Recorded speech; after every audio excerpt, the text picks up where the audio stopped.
드디어 손흥민과 토트넘이 꿈에 그리던 유로파리그 우승을 놓고 맨유와 맞붙게 되었습니다. 토트넘은 보데 글림트와 노르웨이 원정 경기에서 2대0 승리를 하면서 합산 5대1로 결승에 올랐습니다. 맨유는 아틀레틱을 홈으로 불러들여 4대1 대승을 하면서 합산 7대1로 결승에 올랐습니다. 두 팀 모두 전반전에는 상대팀의 기세에 고전하는 모습을 보였지만 후반전에 경기를 완전히 주도하면서 승리를 가지고 왔습니다. 토트넘은 준결승에서 노르웨이의 복병 보데 글림트를 상대로 1, 2차전을 합계 5대1로 완승하며 결승행을 확정지었습니다. 1차전 홈경기에서 3대1로 승리에 유리한 고지를 선점한 토트넘은 이어진 2차전 원정에서도 2대0 깔끔한 승리를 거뒀습니다. 특히 2차전이 열린 보데의 아스프미라 스타디움은 인조잔디 구장이고 보데팀은 이번 대회 홈 7경기에서 6승을 거둘 만큼 강한 곳이었는데 토트넘은 이러한 낯선 환경과 긴 원정 부담에도 흔들리지 않는 집중력을 보여줬습니다. 포스텍 감독은 결승 진출 직후 라커룸에서 이제 단 한 경기 남았다. 우리 모두의 커리어를 바꿀 90분이라며 선수들을 독려했고 레비 회장부터 단장까지 총출동해 선수단의 축하와 격려를 아끼지 않았다고 전해집니다. 토트넘 팬들은 17년 동안 트로피를 품어보지 못한 무관의 하늘 풀 절호의 기회가 왔다며 열광하고 있습니다. 2008년 리그컵 우승 이후 단 한 번도 우승컵을 들지 못했던 토트넘이 마침내 결승에 올랐기 때문에 SNS와 팬 커뮤니티에서는 이젠 우리 차례라는 기대감이 폭발하고 있습니다. 특히 팀의 캡틴 손흥민을 위한 응원 물결이 쏟아지고 있습니다. 반드시 트로피 들어올려줘 소니. 이번엔 웃자 손흥민 등 손흥민의 첫 우승을 기원하는 팬들의 메시지가 넘쳐나고 있습니다. 이번 결승전에서 가장 주목받는 선수 중 한 명은 단연 토트넘의 손흥민입니다. 손흥민은 토트넘의 주장으로서 팀을 결승까지 이끌어온 정신적 지주이자 에이스이기 때문입니다. 손흥민은 올 시즌 초반 스트라이커로 포지션을 변경하면서 엄청난 득점포를 가동한 적이 있습니다. 2024-25 시즌 리그에서 한때 득점 선두 경쟁을 할 정도로 많은 골을 넣었고 팀 공격의 50% 이상을 책임진다는 평가를 받았습니다. 하지만 3월 초 유로파리그 16강전에서 햄스트링 부상을 당해 잠시 이탈했었습니다. 다행히 큰 부상은 아니어서 4월에 복귀했고 복귀 전이었던 웨스트햄전에서 특유의 폭발적인 드리블 돌파에 이은 환상적인 솔로골을 터뜨리며 건재함을 과시했습니다. 현재 토트넘도 잠시 쉬고 돌아왔을 때 폭발했던 손흥민의 경기력에 큰 기대를 거는 이유입니다. 현재 토트넘과 맨유에서는 손흥민의 부상 회복 정도와 결승전 선발 출전 여부가 큰 화제가 되고 있습니다. 손흥민은 4월 초 발 부상을 당해 한동안 전력에서 이탈했고 준결승 1, 2차전에도 모두 결장했습니다. 영국 매체들의 집요한 취재에도 불구하고 토트넘 구단과 포스텍 감독은 손흥민의 상태에 대해 정확한 정보를 공개하지 않고 있습니다.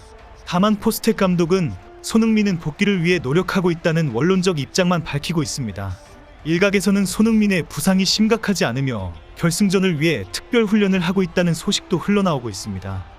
현재 토트넘과 맨유 팬들은 손흥민이 실제 결승전에서 어느 정도의 파워와 결정력을 가지고 뛸 수 있을지 가장 큰 관심을 받고 있습니다. 결국 손흥민의 존재 자체가 토트넘 공격의 핵심 변수가 될 것입니다. 손흥민은 워낙 결정력과 스피드 그리고 빅매치 경험이 풍부한 선수라 맨유 수비 입장에서는 가장 경계해야 할 대상입니다. 실제 기록을 봐도 손흥민은 맨유를 상대로 프리미어리그 16경기에서 4골 1도움을 올린 바 있습니다. 오늘 아틀레틱 빌바오를 4대1이라는 큰 승리를 거둔 맨유의 기세는 하늘을 찌르고 있습니다. 최악의 시즌이라는 팬들의 실망과 분노에도 불구하고 유로파리그 드라마로 완전히 살아난 상황입니다. 합산 7대1로 결승에 진출한 기쁨도 있지만 8강전 올림픽 리옹과의 7대6 승리라는 역사의 길이 남을 드라마를 쓴 경험이 큰 힘이 되고 있습니다. 극적인 승부를 겪으며 맨유 선수들은 어떤 경우에도 포기하지 않는다는 투지를 갖게 되었고 팬들은 더욱 뜨겁게 뭉치게 된 상황입니다. 유럽 대항전 결승에서 토트넘과 맨유가 마주하는 것은 상당히 이례적인 일입니다. 두 팀이 모두 잉글랜드 프리미어리그 소속이기 때문에 유럽 대항전에서 만날 기회가 많지 않았고 결승전에서 맞붙는 것은 이번이 사상 처음입니다. 그만큼 전 세계 축구 팬들의 이목이 쏠린 흥미로운 EPL 내전 결승이라고 할 수 있습니다. 과거 유럽 대항전 대회에서 잉글랜드 팀끼리 결승에서 맞붙은 사례는 몇 차례 있습니다만 토트넘과 맨유의 조우는 이번이 처음입니다. 무엇보다 이번 결승은 토트넘과 맨유가 처음으로 유럽 대항전 결승 무대에서 만난다는데 큰 의미가 있습니다. 이것은 1972년 유에파컵 결승전 이후 오랜만에 찾아온 잉글랜드 팀들 간의 유럽 대항전 결승이기도 합니다.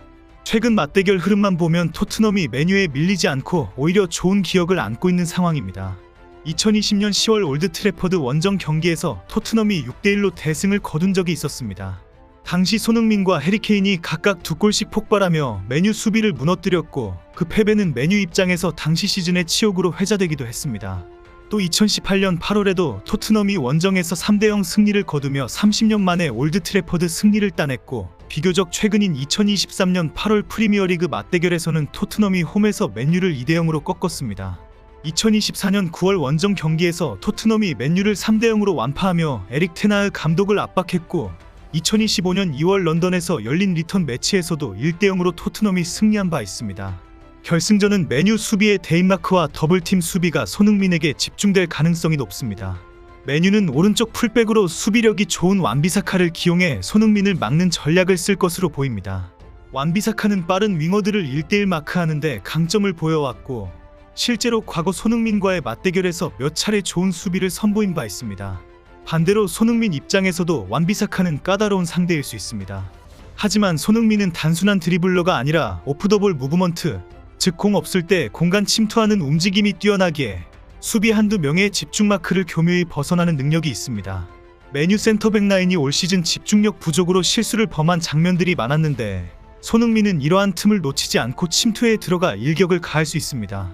토트넘으로서는 손흥민이 투입될 경우 상대 수비를 끌어당기는 효과를 톡톡히 보게 되고, 이는 다른 공격수들에게 공간을 열어주는 이점으로 작용합니다. 예를 들어 손흥민이 왼쪽에서 공을 잡아 중앙으로 파고들면 맨유 수비 둘셋이 몰릴 텐데, 그 순간 오른쪽 윙에 있는 쿨루셉스키가 빈 공간을 활용할 수 있습니다. 손흥민 개인에게도 이번 결승은 특별합니다. 2010년 함부르크에서 프로 데뷔한 이후 유럽 무대에서 15년 가까이 활약하면서도 한 번도 우승 트로피를 들어올리지 못한 손흥민에게 이번 경기는 커리어의 한을 풀 절호의 기회입니다.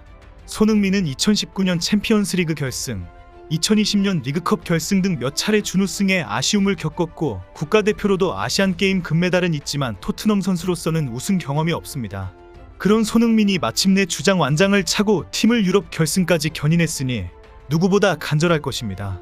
손흥민은 준결승 후 인스타그램에 동료들과 찍은 사진과 함께 "우리의 여정은 끝나지 않았다는 글을 남겼는데, 팬들은 이것을 보고 소니 눈빛에서 꼭 우승하겠다는 투지가 느껴진다며 기대에 부풀었습니다. 또한 손흥민은 케인 등 가까운 동료들이 다른 팀에서 우승하는 모습을 보며 자극을 받았다는 후문입니다. 실제로 해리케인이 이번 시즌 바이에른 뮌헨으로 이적해 분데스리가 우승을 확정짓자 손흥민이 SNS에 좋아요를 누르며 축하했고, 언론 인터뷰에서는 정말 기쁘면서도 부러웠다고 털어놓았습니다. 최근 손흥민은 "내 차례도 곧 올 것이라는 말을 주변에 자주 했는데 드디어 유로파리그 결승전이 온 것입니다. 손흥민이 결승전에서 맹활약하고 토트넘이 우승한다면 그는 자신의 커리어에 가장 빛나는 업적을 세우게 됩니다.